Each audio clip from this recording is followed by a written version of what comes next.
आपको बस 20 minute active रहना है। 20 मिनट अपने दिमाग को एक्टिव रखना, डीप ब्रीदिंग करके। मेरे ख्याल से 20 मिनट में टॉपिक क्लियर हो जाएगा। बहुत इंपॉर्टेंट है। नंबर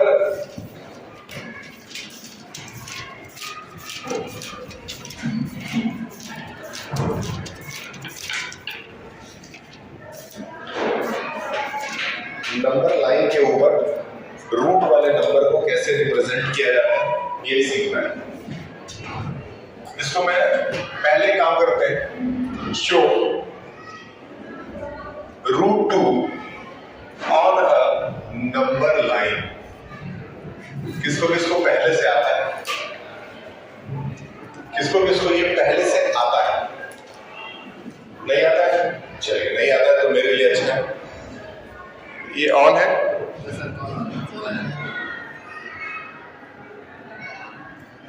कॉल अगर कट कर दें तो कैमरा ऑफ हो जाएगा। कट कर दें, ठीक है? ठीक है, मन से पढ़िए। क्या करना है? √2 को नंबर लाइन पे रिप्रेजेंट करना है। नंबर लाइन पे रिप्रेजेंट करने के लिए बहुत सीधी सी बात है कि एक सीधा नंबर लाइन आपके पास होना चाहिए। जो नॉर्मल नंबर लाइन आप बचपन से बना रहे हैं वही नंबर लाइन होगा। बीचों बीच में इसमें हमेशा क्या होता है? 0 होता है। इसको नोट करिएगा लाइन बाय लाइन, जैसे आपको लिखवाया जा रहा है। मेरे ख्याल से एक ही बार में समझ में आ जाएगा। ठीक, देखिए आपको क्या करना है, ये आपका 0 हो गया। आपको पहले √2 दिखाना है, √2 और कोई नंबर नहीं। एक समय पे नंबर लाइन पे एक ही नंबर दिखाया जा सकता है। तो √2 दिखाने के लिए हम लोग को करना क्या है? हम लोग इधर से 1 यूनिट डिस्टेंस लेंगे। अब सवाल ये उठता है कि हम 1 सेंटीमीटर नहीं बोले हैं, हम बोले हैं 1 यूनिट। 1 यूनिट का मतलब है कि जब भी 1 यूनिट बोला जाए तो 1 यूनिट कितना होगा ये आप डिसाइड करेंगे, स्केल डिसाइड नहीं करेगा।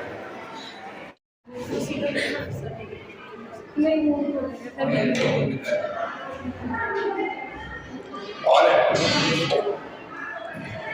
ये 1 यूनिट है, याद रहे। अब बहुत ध्यान से समझिए, जितना ये डिस्टेंस लिया गया है नंदिनी, जितना ये डिस्टेंस लिया गया है उतना ही इधर एक परपेंडिकुलर ड्रॉ करना है। ठीक, तो यहां एक परपेंडिकुलर ड्रॉ किया गया, इतना ही ये भी होना चाहिए। मतलब ये भी 1 ही यूनिट होना चाहिए। सही है? क्लियर है? जितना ये होना चाहिए उतना ही ये भी होना चाहिए। ठीक, अगला स्टेप कि इस 0 वाले पॉइंट को इससे आप कनेक्ट कर देंगे तो आपको एक ट्रायंगल मिल जाएगा। क्या ट्रायंगल मिल गया है सबको? बना लीजिए।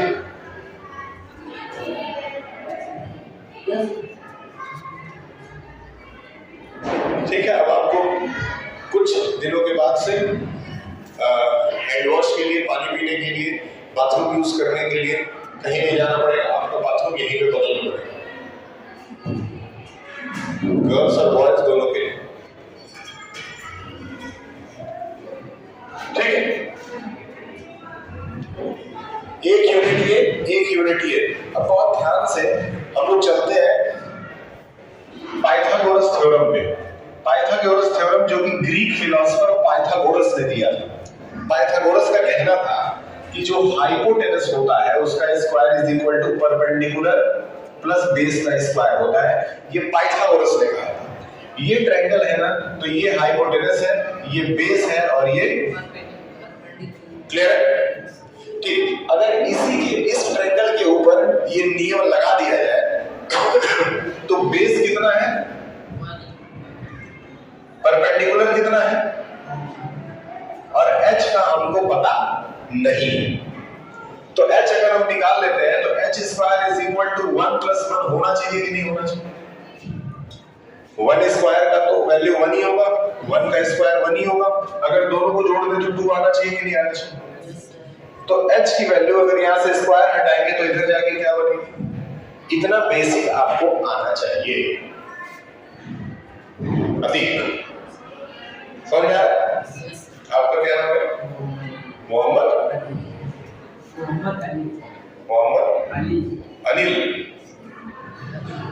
बैठे बैठे, ठीक। ये √2 है, तो इसका मतलब यहां वाला h का वैल्यू कितना है? तो क्या यहां भी √2 आए? ये आपको आना चाहिए।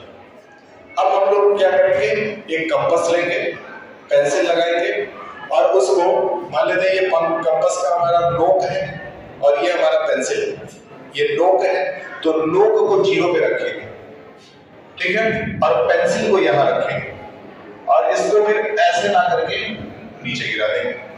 तो अगर कुछ इस तरीके से ये गिरता हुआ नजर आएगा, सही है। जहां ये गिरेगा वही क्या बन जाएगा, याद रखिए, एक बार में समझ में आ जाएगा। अगर यहां से खुला हुआ है तो क्यों नंदिनी जी, दुर्जहां जी, आ रहा समझ? √2 बन गया। अब अगर √2 बन गया तो यहीं से आगे बढ़ेंगे और √3 बनाएंगे। तो √3 बनाने के लिए √2 बनाने आना जरूरी है। तो अगर √2 बन गया है तो जहां √2 आया है, ठीक, वहीं से इतना ही ऊंचा एक सीधा लाइन खींचेंगे, ठीक, इतना ही। तो हम लोगों ने क्या किया, इतना ही ऊंचा, जितना इसका हाइट था उतना ही इसका, और फिर इसके सेंटर से उसको जोड़ देंगे, एक नया ट्रायंगल बन गया, ठीक। फिर उसी तरह से कंपास लेंगे और यहां रखेंगे और वहां नापेंगे और नाप करके फिर से ये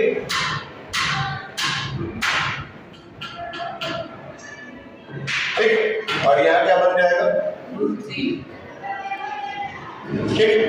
√3 भी बन गया।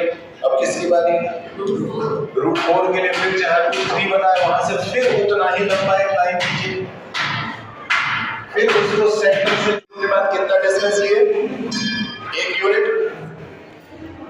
जितना इधर यूनिट डिस्टेंस लिए थे उतना ही इधर ले लिए, फिर ट्रायंगल बना करके ज्वाइन कर दिए, कंपास लिए और कंपास लेकर के इसको नीचे ले आए और यहाँ क्या बन गया, जहां √2 बना था वहीं से एक सीधी लाइन खींचे,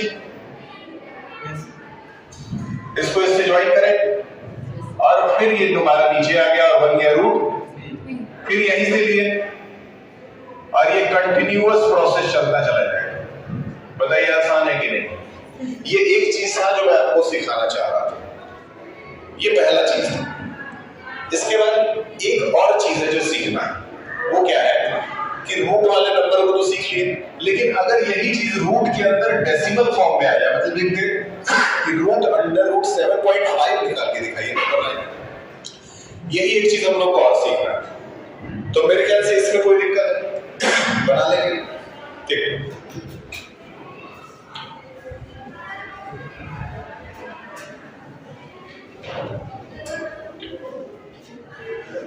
आप क्या कर रहे हैं, आप अपने से कोई नंबर बोल सकते हैं, बोलिए।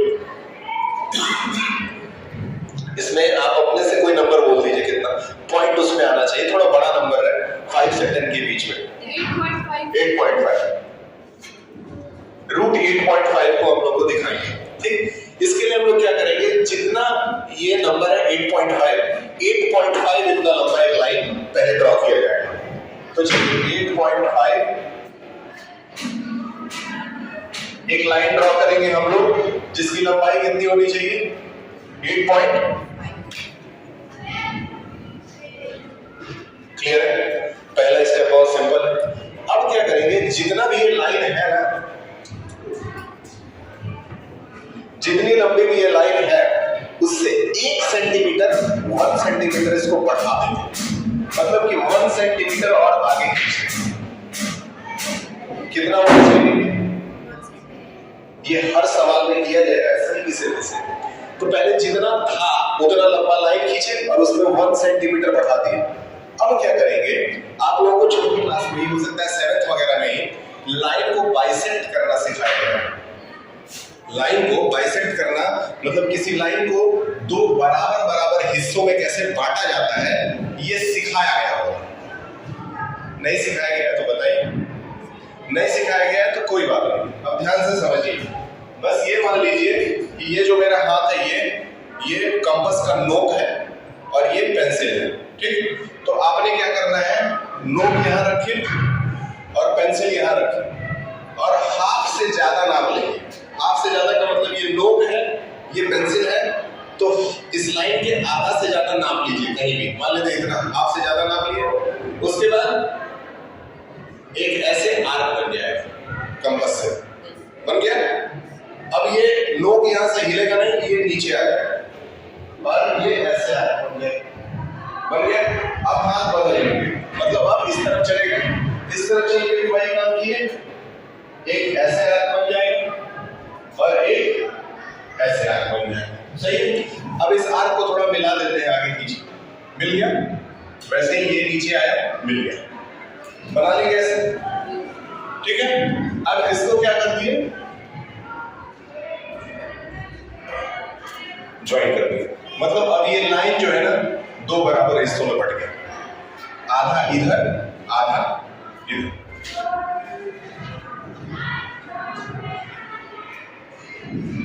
ठीक है, मतलब ये वो पॉइंट है जहां से आधा आधा ये बट गया। अब बट गया तो क्या करना है, फिर से अब ये नोक जो है वो सेंटर में आ जाएगा, यहाँ ध्यान से देखिए, सेंटर में आ गया और ये आपका रेडियस हो जाएगा। नीचे ले लेता हूँ, नोक और पेंसिल पे रख करके ये आ रहा है, ये फिर से नीचे आ जाएगा। बनेगा कि नहीं बनेगा, जहां पे ये आया है वहीं पे क्या बनेगा, ठीक है। ऐसे ऐसे बनाना। एक बार फिर से चलते हैं रिकैप में चलते हैं। पहले हम लोगों ने लाइन बनाया, फिर लाइन को 1 सेंटीमीटर बढ़ाया, फिर इसको बाइसेक्ट करने के लिए यहाँ काटा, दोनों को मिला दिया, याद आ रहा है। उसके बाद से हम लोगों ने क्या किया, सेंटर लेकर के एक आधा सर्किल बनाया, तो सर्किल कुछ इस तरह का बन गया। फिर उसके बाद जहां ये पॉइंट था, जहां 8.5 आ रहा था, वहां से सीधा लाइन खींचे। सीधा लाइन खींचने के बाद इसको नापा, आप नीचे ला करके √8.5। बताइए समझ में आया कि नहीं? जिस समय हम बना रहे थे, जिस समय इसको बना रहे थे, उस समय सबको समझ में आया होगा, लेकिन ये जब तक आप घर पहुंचेंगे तब तक ये भूल चुका है, ठीक। इसलिए एक बार कैमरे में देख करके दोबारा से घर में प्रैक्टिस कर लीजिए। ना समझ में आए तो एक दिन और इसको दोबारा यहाँ पे पढ़ें। ये पूरा खड़ा एक एक्सरसाइज है और एग्जाम में एक सवाल इससे आता ही आता है।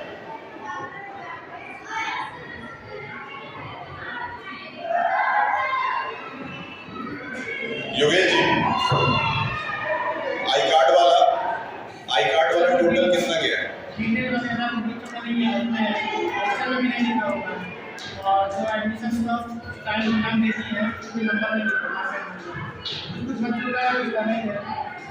टोटल कितना गया है?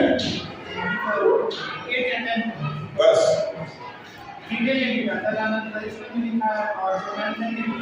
आपको उन लोगों के रिपोर्ट कार्ड पे उन लोगों का डिटेल भी मिल जाएगा।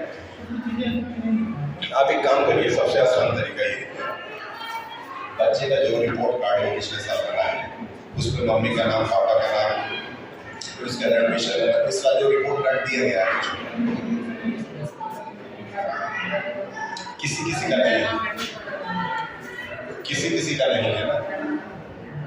आपके पास जो 32 बच्चों का नाम आया था, उसमें से अभी 8 ही 10 बच्चों का आप बनाने की कोशिश की।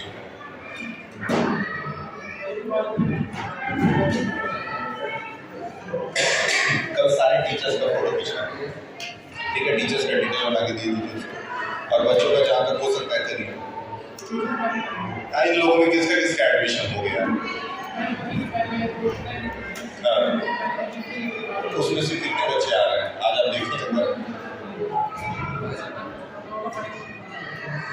एक सर्वे कीजिए, करिए, देखिए कितने। टीचर का कल सबका फोटो ले लीजिए। डिटेल तो ग्रुप में आप डाल देंगे, डिटेल वो लोग बना के भेज देंगे आपको, उसमें मेहनत नहीं करना पड़ेगा।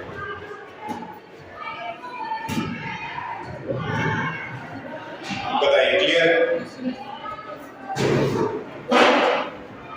समझ में आ गया? ठीक है, हिंदी की टीचर आई है, उनसे पढ़िएगा, कोऑपरेट करिएगा उनके साथ। कोई भी इंसान पूरी तरह से परफेक्ट नहीं होता है, इसलिए कोई भी टीचर भी पूरी तरह से परफेक्ट नहीं हो सकता है। सबके अंदर कमी है, सबके अंदर कुछ अच्छाई भी है। हो सकता है कोई अच्छा पढ़ा ना रहा हो, लेकिन उसका व्यवहार और कैरेक्टर बहुत अच्छा हो। तो कैरेक्टर की भी तो जरूरत है स्कूल में, कि सिर्फ सबको पढ़ के इंजीनियर डॉक्टर ही बनना। समझ में आ रहा है? अच्छे इंसान के साथ रहना भी जरूरी है। टीचर तो धीरे धीरे पढ़ाते पढ़ाते बहुत कुछ इवॉल्व हो जाता है, सीख जाता है। ये 1-2 दिन का प्रोसेस